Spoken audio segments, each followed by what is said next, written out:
we'll go ahead and hope that Sonia will join us. Sonia has a lot of information about the survey, and I wanted to kind of maybe work or talk a little bit about how we can help, just get that survey out in a way, and parcel out duties and things like that. And I know Sonia's been busy with her board duties and things, and AJ as well.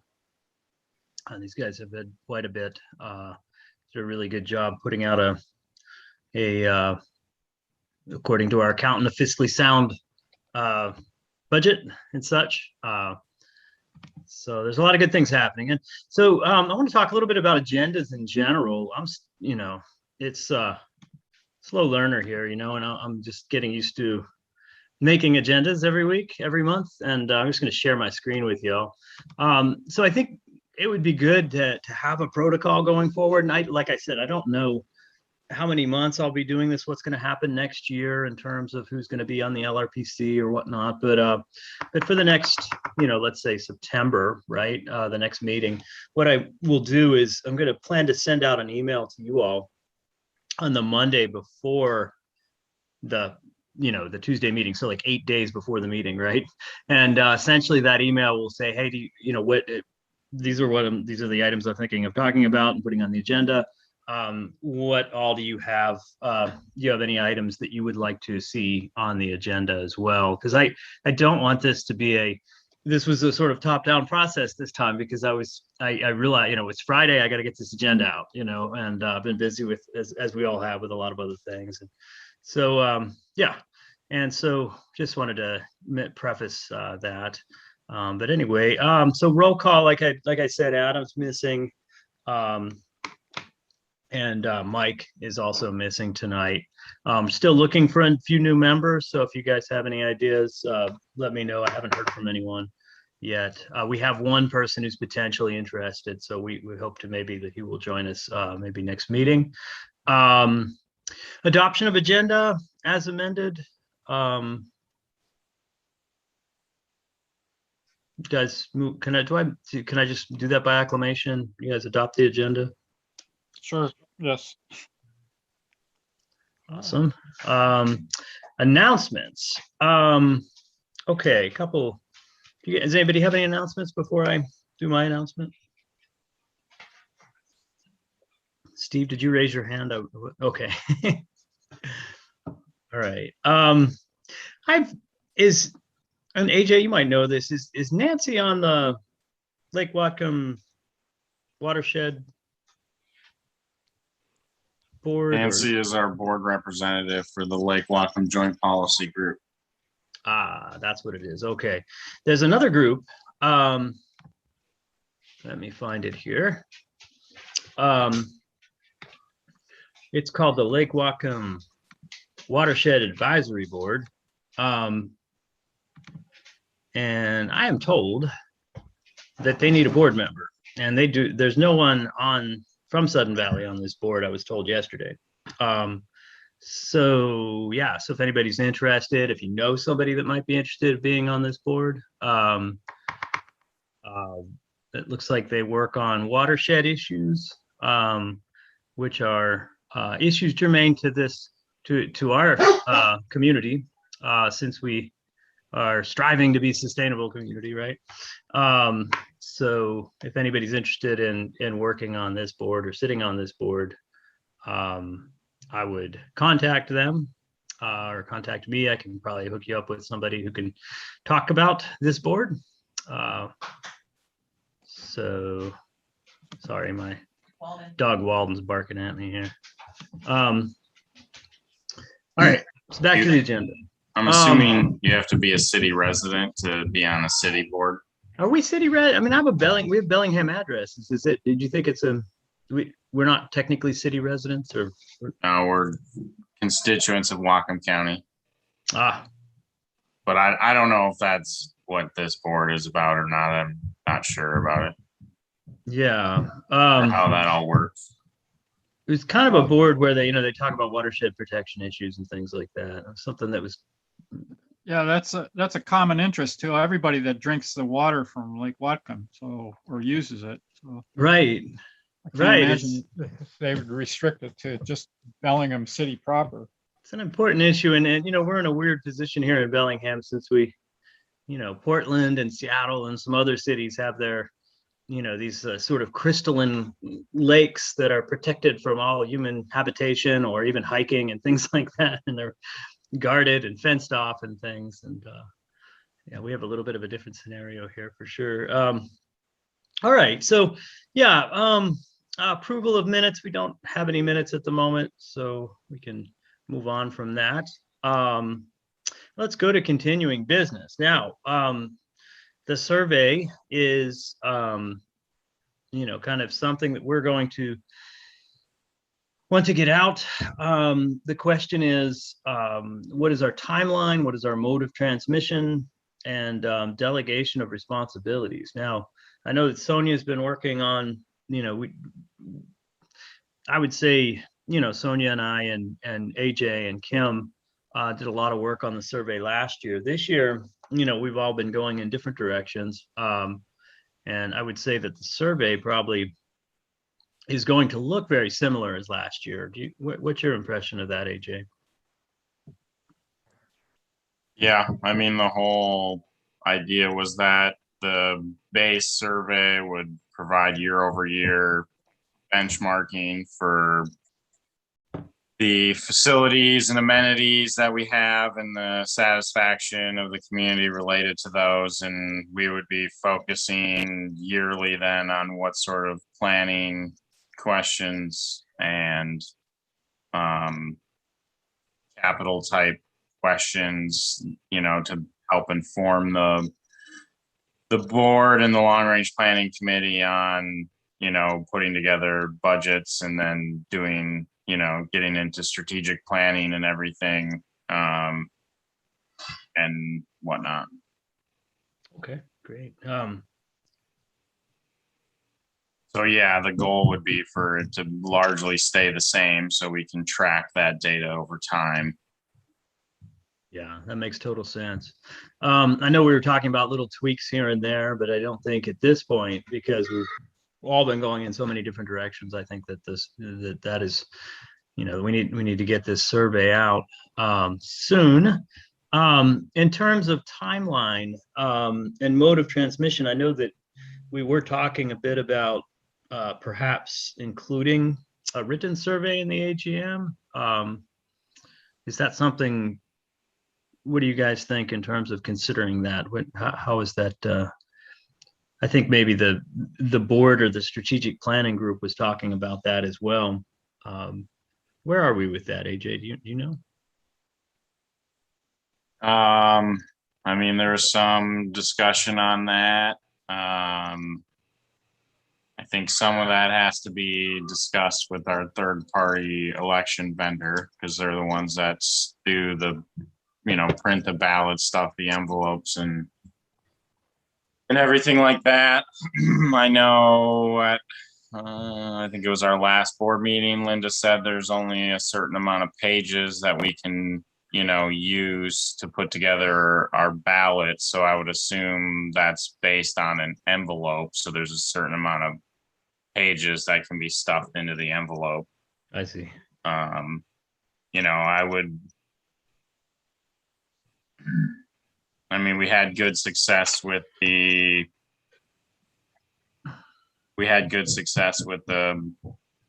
online survey last year. We could still implement a random sampling as well, like we did last year to, you know, continue to look at that. It does create significant amount of additional work, and kind of the initial goal was of that first way to do that was to help us determine that the online survey was, you know, not being overly influenced, you know, by, you know, a specific group of people, that it was, you know, matching what a random sampling of the community looks like. And, you know, for the most part, it accomplished that. I think there's a few questions in the survey that are kind of like hot topic issues that trend on social media a bit more than others, that the online survey tended to reflect those hot topics, like beach access during heat waves and things of that nature. But yeah, I think largely it was, the online survey was a success. I think it's a good way to implement the survey. It's cheap. It's, it can do a lot of the data, not analysis, but it can do a lot of the data presentation for you. I think there was some discussion on whether we should start having people create usernames and accounts to take the survey or keeping it anonymous. Some of the additional work that needs to go in, if it's anonymous, is we have to call out duplicate or multiple submissions from a singular IP address or a singular person. We had some issues with that where certain IP addresses were taking the survey, 3-4 times or whatever. Yeah. And whatnot. So. Thanks, AJ. Steve, did you have a quick? I just had a quick comment, sort of. One of the things I did with Sonia on the looking at last year's survey, there were, the write-in survey, hand survey or handwritten survey, results, and then the online results. And I just looked at the peaks of the distributions for each question, multiple choice question, comparing written versus online. And, I didn't do any quantitative analysis, but I compared each question written versus online and found that the peaks of the distributions agreed quite well.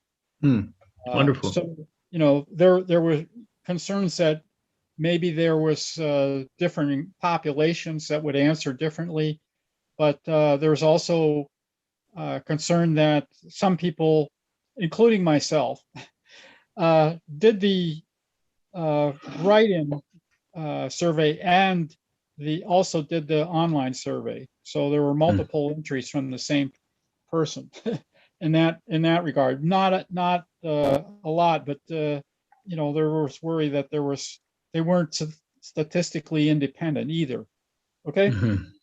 That's interesting, Steve. But do you all think that we should recommend that we not do the written surveys this year? Then is that what the conclusion might be, since it is, like AJ was saying, a lot of extra work? Or you could say that, because it like I said, it not a quantitative analysis of that, but just finding that there was very good agreement between the peak of the distribution and choices, multiple choice questions from written to online survey. You might conclude that, for example, that the write-in stuff is not necessary, but there's always a worry that some people are not online savvy or don't want to do it. So the fact that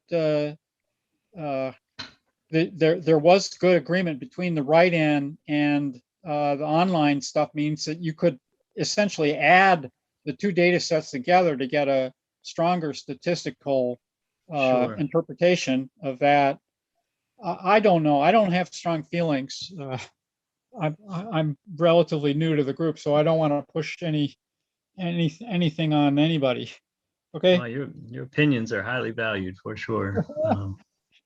We did keep the data separate in our report and everything.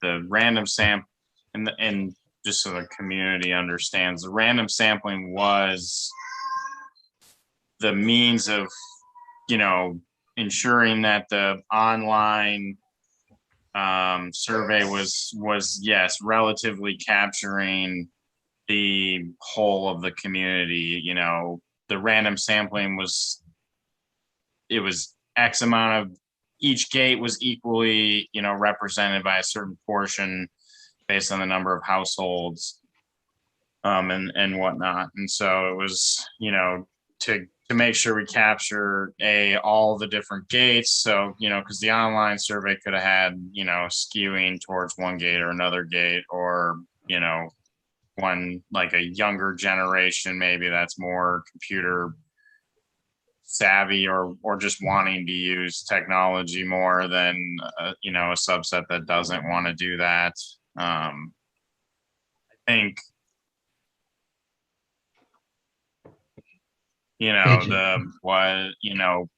I think showed that, you know, as Steve said, showed that the data sets were, you know, roughly trending, you know, the same in their responses and their results as one of the people who entered a lot of that data into the database, basically what we did was we took the random samplings and had John create us a blank survey, a blank online survey. So I had to go through and enter in everyone's written in responses into a blank online survey, so we could have two different online survey pools. There was the random sampling digitized basically, and then the, you know, the online survey. And I think I spent a good 40 hours or more working on that, especially because a lot of people wrote in stuff. We provided lots of opportunities for write-in comments. And those things took the longest to enter in, and reading people's handwriting was one of the challenges. I would be in favor of, you know, just kind of implementing the online survey this year, but and then just, you know, doing the same culling effort of IP addresses and that type of thing. Yeah. You know, we could discuss with the vendor future- whether that would work, you know, in our election mailings. But that's getting down to the nitty gritty here. Yeah. Board's going to be approving next Thursday. The Right. budget and all that stuff starts going to the consultant and the printers shortly thereafter.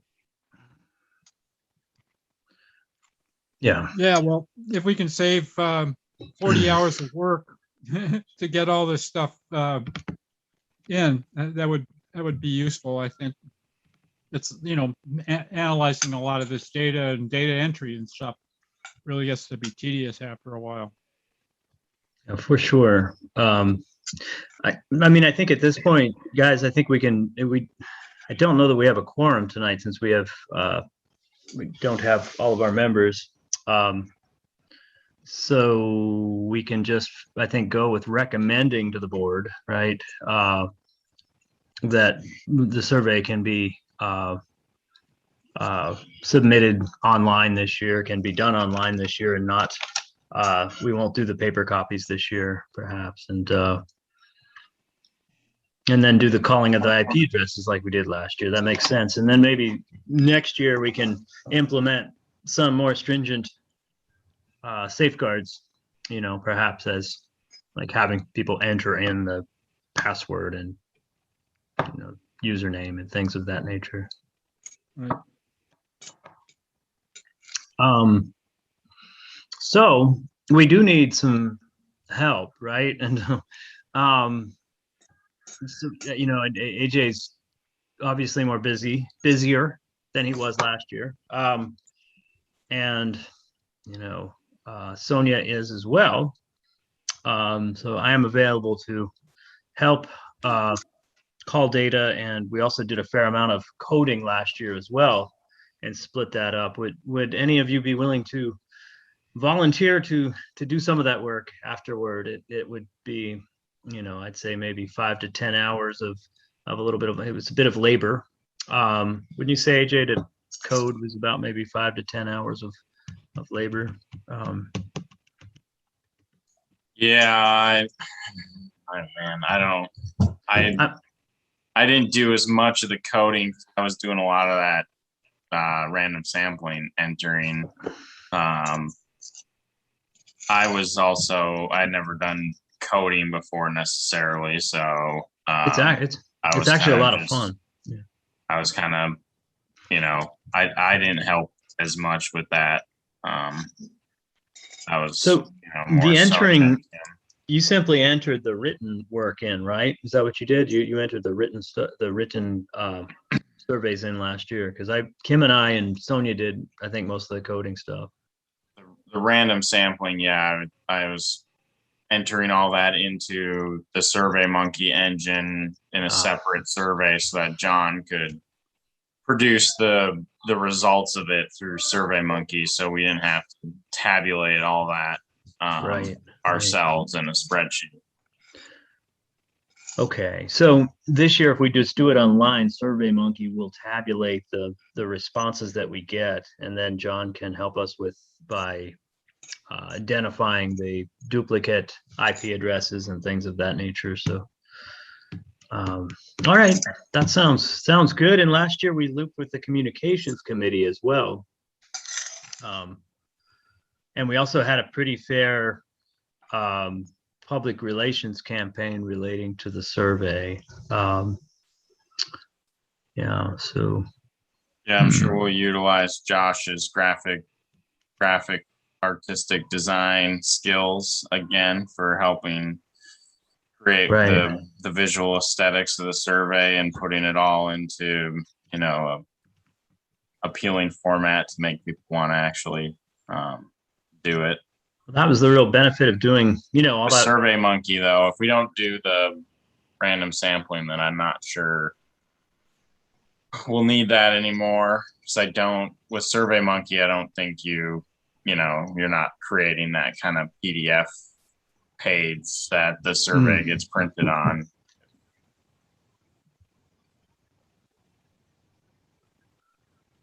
So.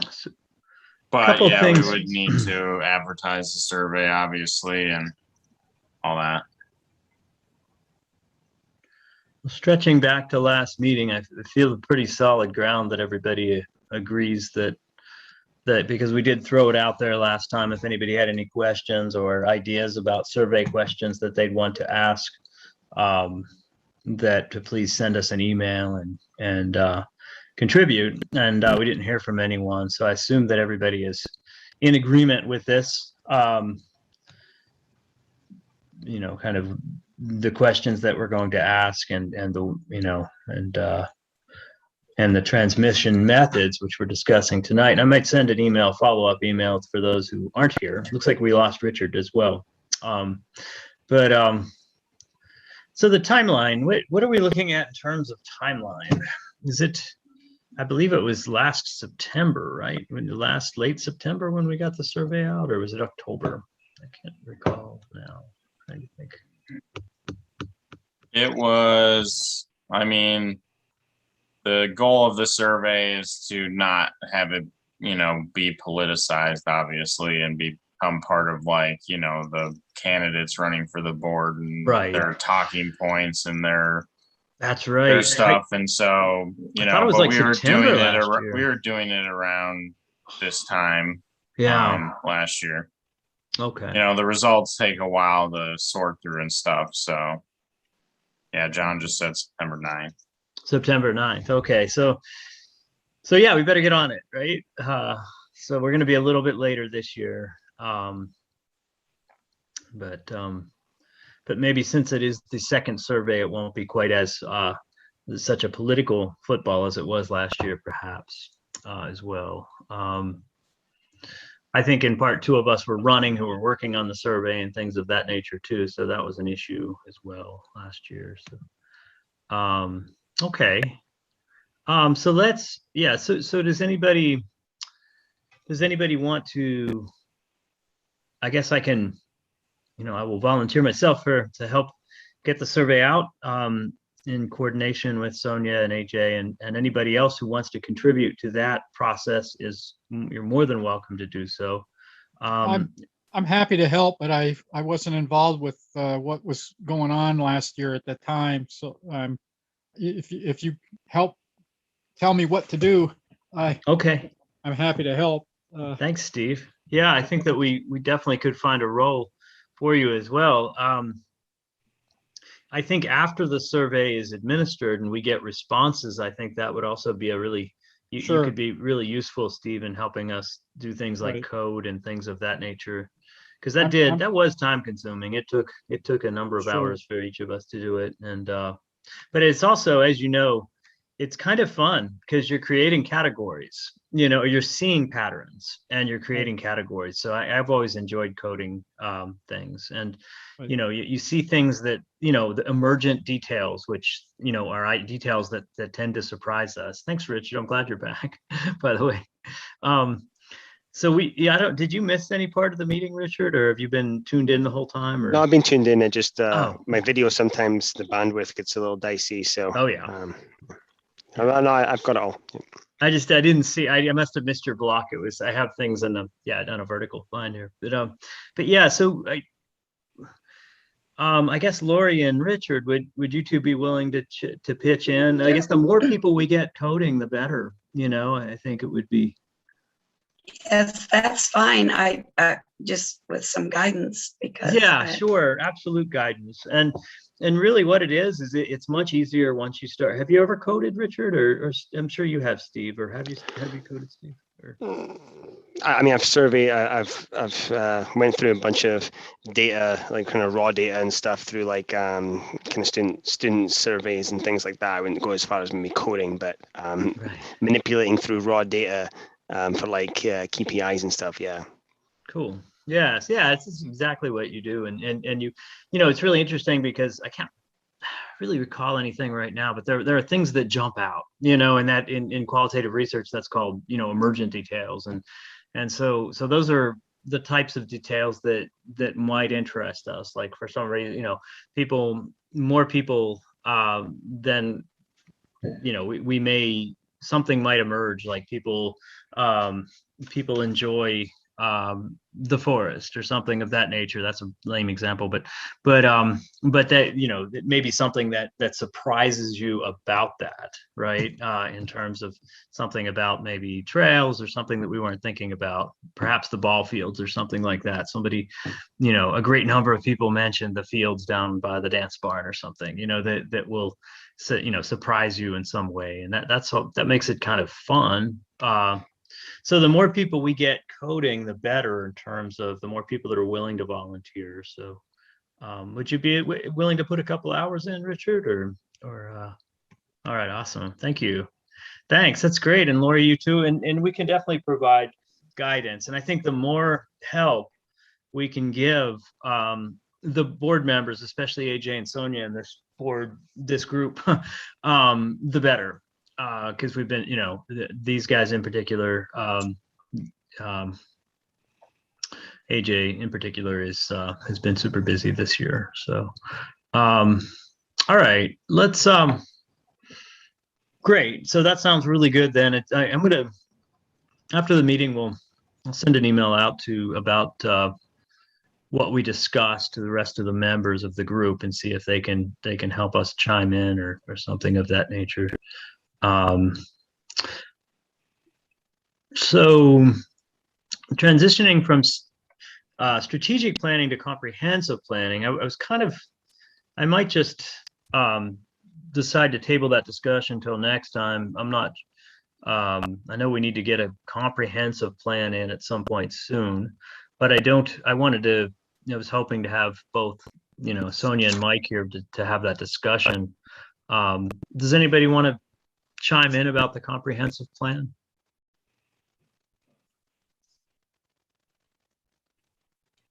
Well, there's just a lot of, that'll involve, a lot of drafting of the various sections, pulling of the, research and pulling data that we need to include, and kind of putting together, strategic planning is like kind of its own process a little bit. It's not, necessarily enveloped in the comprehensive plan like all the time. It's, the strategic plan is, something, it's been a while since the board had done that type of exercise. And as we're creating a new comprehensive plan, it was deemed prudent that the long range planning be involved in that as well. The strategic planning effort is really an effort for the board to be able to, yearly go through and assess, this year we established new mission and vision statements. Next year we'll go back and we'll assess those,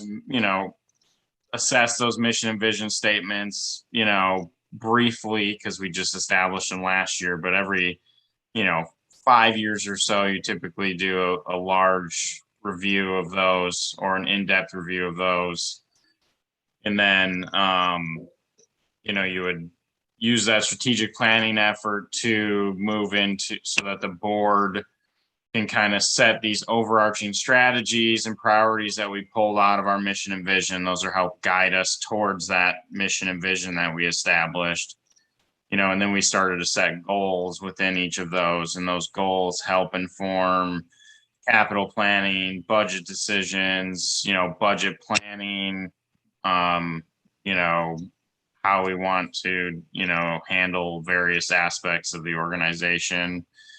So that, and then, next year we'll have a focus on, okay, we set these goals, we set these strategic priorities, we set these budget, we plan these budget things that, follow into these various categories, what we're able to accomplish, what were we not, and we can start tracking our implementation of that planning process so that the community can see movement, in those trajectories, as opposed to just, just constant discussion.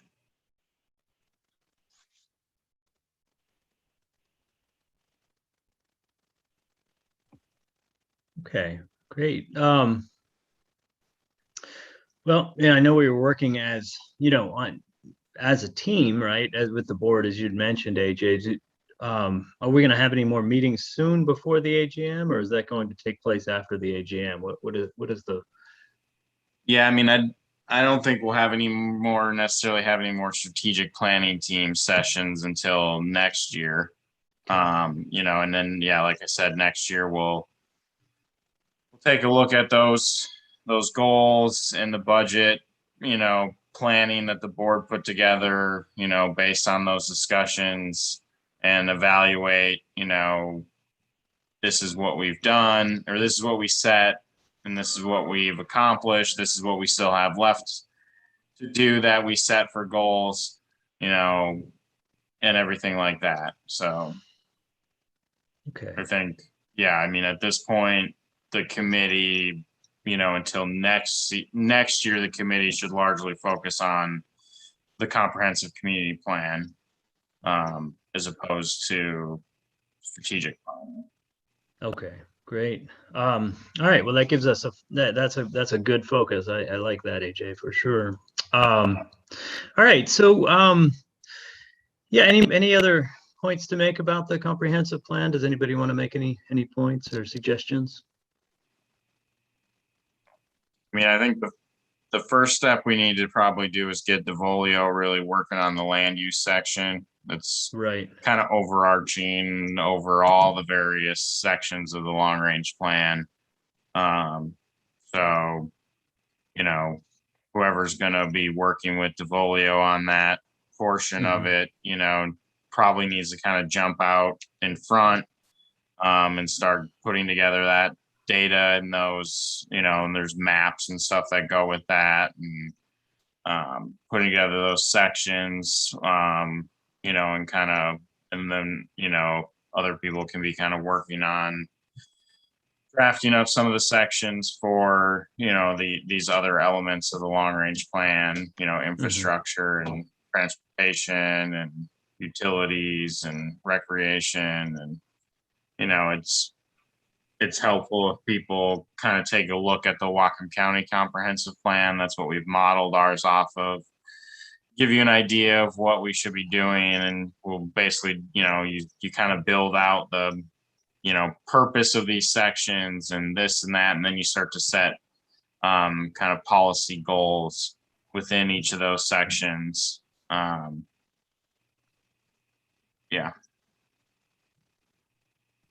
All right. Great. Okay. All right. So let's go ahead and move on to new business. And this is really, the new business is really a conversation. And I don't even know if there's another category that I could have put this in. Conversations. I don't know. I'm not sure. It's still getting used to the agenda genre of the agenda. But it just, I was thinking about approaching issues not relevant to the community survey, things that are beyond, the opinions of community members. They're scientific issues, things of that nature, ecologic issues, right? And certainly surveys and community opinions fit into some of these ideas. But I'm thinking of, how to be good stewards of our watershed, right? And those are things where we would benefit from having experts or people involved with the lake let us know what they recommend, kinds of things. What could we do better in a lot of ways?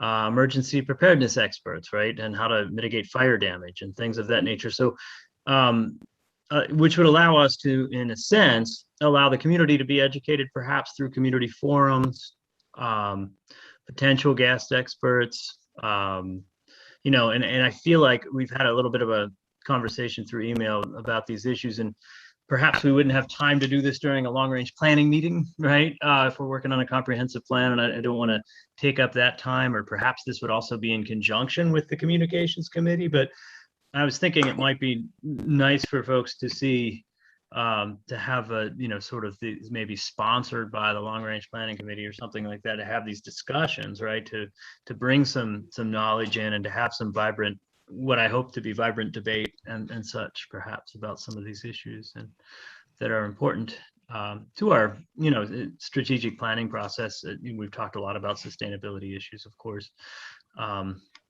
And we've talked about striving to be sustainable, and also emergency planning, which is obviously a big issue with what you just drove through, Steve, the fear of that, here and such. And so how can we best prepare the community for this in a long-term way? And this isn't, my first agenda made it sound like I was going to do all, this, I have this person come and everything, and I apologize for that. It was, I was very hastily done there. I apologize. But this is really went along the lines of what I was thinking, and I really would love you guys anybody to chime in and envision some ideas here in the next couple of minutes before we close. So, yeah, any comments or questions or anything? Well, I don't know about anybody else, but I think that the survey and the comprehensive planning is keeping our plates pretty full. And I didn't know, the more you pour on, the less you get out of it. So I was wondering if, I don't know, is this the time to take this on when we have a lot on our plate already? I don't. Yeah, no, that's a legitimate consideration, boy, for sure. That's why I kind of wanted to throw it out here and see what you guys are thinking. And there may be another. So this is what I was thinking. So in terms of the stabilization of our community, which is happening, we have a board majority that really cares about what the majority of the residents feel and think and are concerned with. We're going to, we'll be hiring a new GM.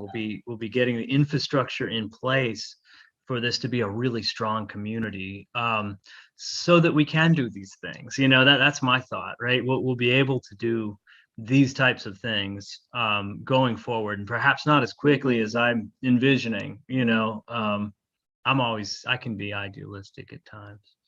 But yeah, thanks for your input, Lori. What about you? Steve, Richard, AJ? I just had personally, we moved here from central Illinois. Our daughter's up here in Kamloops, and my wife and I retired from the University of Illinois. But no matter where you live in the US or on the planet, there are going to be increasingly more and more challenges due to climate change and whatnot as the years go by. And as we see this ramping up, so here we're being exposed to smoke from California and Oregon and whatnot, wildfires, as well as in BC. This happened last fall. It happened this summer. There's, we almost broke the drought record this summer here. 51 days versus 54. So are we going to be facing, drier periods too?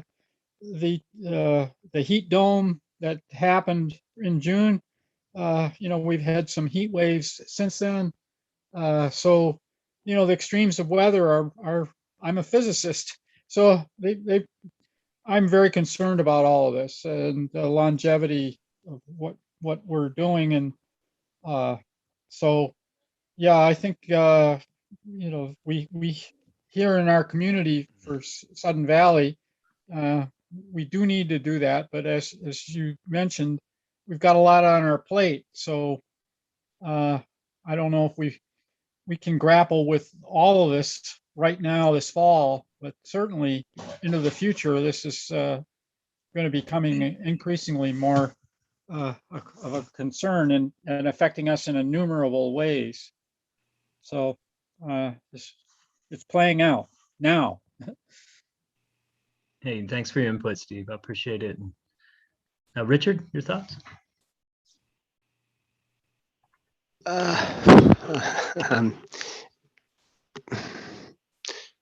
Yeah, I'm thinking of a relatively, last couple of years homeowner. So, first person in my family to own a home, and congratulations. Thank you. And actually, Steve, I went to school in McKendree, Illinois, so not too far from you. So anyway, quite. I guess what I'm thinking is the kind of the educational pieces of it is what I heard to forums and outreach and kind of that piece. And so I think that's great. I think that's best probably when it's community driven and those things will gear up.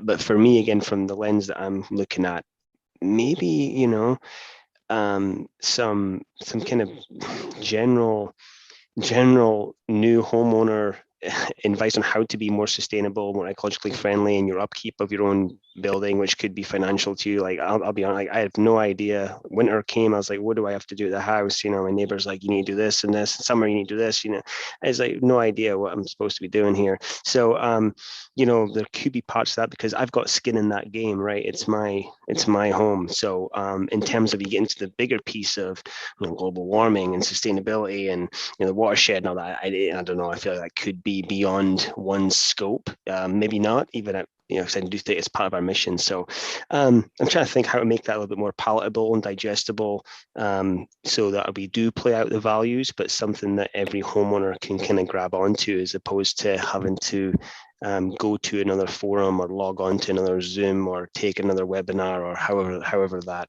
modality played out. So yeah, I don't really have it completely formulated. I like the bars you're humming there, Brian, but yeah, I'm just trying to think about how I get to work tomorrow because the babysitter canceled. So I think that's the immediate forefront of quite a lot of folks at the moment. I think what you're kind of referring to, Richard, might be like our welcome packet that we may or may not actually be very good at providing to owners. It is quite old, I believe, at this point. I think maybe it's from 2016-ish or something. I know the communications committee was spending some time this year working on trying to update that. And some of that stuff definitely, could be provided to homeowners, and even just like you said, general homeowner maintenance stuff. Sudden Valley is certainly not the same as living inside the city limits of Bellingham as far as home upkeep goes. We're constantly battling nature, fending it off from our hard surfaces that we, all have and like to maintain it to an extent, while still being immersed in the nature. I do agree a bit with Lori. Like, I think, at this point we got the survey and this community plan to put together. I think once we kind of get some of those sections drafted and start to put, policy directions and policy objectives and policy goals into those various sections, then that might be the better time to, be able to bring in, certain aspects of expertise or, whatever it is to help us kind of, further those objectives, and better understand them. And some of the stuff too, I would tend to agree with Lori on the, I don't necessarily think it's a bad idea or anything like that, but in the long range planning committee, it might be difficult with just the, amount of time that we have. But having it, kind of like what Richard was saying, having it, more available to the community as a whole, if we do invite, experts, or we ask the board maybe to invite an expert in to discuss something, we have like we rent a facility in the, in the barn or whatever, and host like an event type thing to, bring that in. We do some of those things over the years with candidate forums and things with like the local elections or things like that. Yeah, good thoughts, guys. I think that's it's relevant. I think Richard's point about the oh, you have your hand raised, Richard, but I really liked your point about the packets, the welcome packets, and we could actually even probably run those by some community experts perhaps, and if we need to, and definitely, I'm not sure that, I guess working in conjunction with the communications committee, or if the communications committee would be doing that, but yeah, those are some good ideas. Did you have your hand raised again, Richard? Or I did, and I wasn't sure. It's hard for me to see everyone too. Are you still sharing your screen, Brian? I'm guessing you are, which is fine. I guess I'm just looking at the Lake Wacom Watershed thing here. Okay, there we go. Now I see everyone.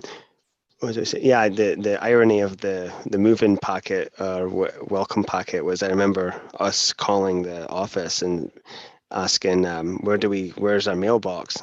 Well, it's in your welcome packet. Well, I don't know where to find it. I don't know how to get to the mailbox. Where my other mailbox is closer. So anyway, but like AJ said, I think it is cool, and I need to look at it. But once you see that, the first page is, welcome, this is who we are, the mission, the vision, the values, the outcomes, etc., whatever vernacular we want to use in there. And yeah, you get a taste of it. Not to go take us off on a tangent, Brains, but if you're looking at it, I'm not sure if this falls into this committee scope, but with the amount of people I've started to meet and the people I've seen in all these meetings, something as simple as with as many people still working remote, brown bag lunches, right, that people can do for their own kind of professional development and things like that, sitting on and hearing someone talk I'm more likely to tune into a Sun Valley resident talking about how they keep their property, so good, as opposed to I am going to my own H&R lunch and learn, right? So I'm much more, if someone was doing that, or how to, if someone was going to tell me what I should be doing with my deck and how I'm supposed to, whatever, because right now you just YouTube it, right? And the reality is the generation that's moving here is the YouTube generation. So, stuff like that is where I think we could probably be a little bit more inclusive to the generational audience. but again, I do think with Laura's right that I think the disciplined pursuit of less but better is a good mantra to remember, with particularly in a group of volunteers, right, who are doing as much as they can, and everybody else I've looked at who's continued to do a lot of good work. So I hear you all. Thank you. Thanks for your input. I appreciate it. And Yeah, so that sounds great. You could have a YouTube, Sudden Valley YouTube, of how-to videos and stuff. yeah, Yeah. Why you need Well, winter I feel tires like I'm a and YouTube big star already. tires. My face is all over that YouTube channel. you are. You are a star, AJ.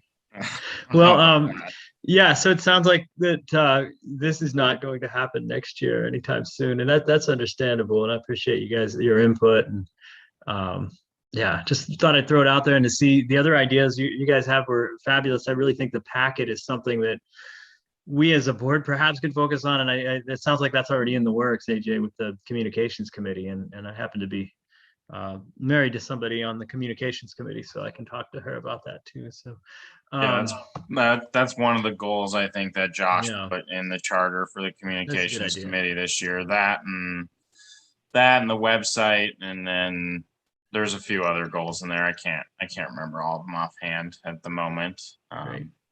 But trying to better disseminate, all that type of information, like what Richard was talking about, along with all the other information that we have that like our committee puts together, or the finance committee puts together, or document review, or any of these committees are putting together information. The board's constantly putting together stuff.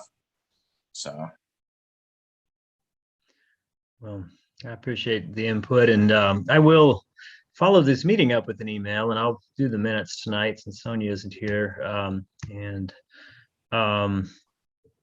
Yeah, and so we will choose to pursue the survey online this year, and I think this was a good meeting. I'm really glad that we got to hash that out about the survey in particular, since that is the time-sensitive issue, and I appreciate all the feedback on the on the new business idea. So, I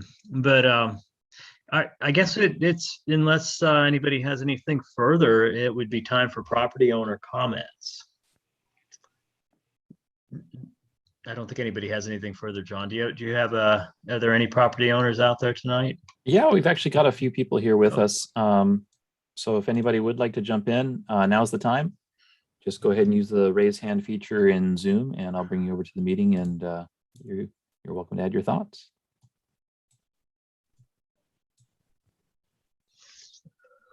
I think two of our attendees are, oh, here we go. Leslie has raised her hand. Leslie, if you can give your name and address, and I've brought you over. Go ahead and unmute. Okay, am I unmuted now? Yep, we can hear you. Okay. I hope that this committee can help me find something in the long range survey. Let's see. I had asked a question in the finance committee about why money was put into the capital spending for the ice barn when it hadn't been in there before. And the answer that came back was that further consideration of what the community desires based on the long range planning committee survey.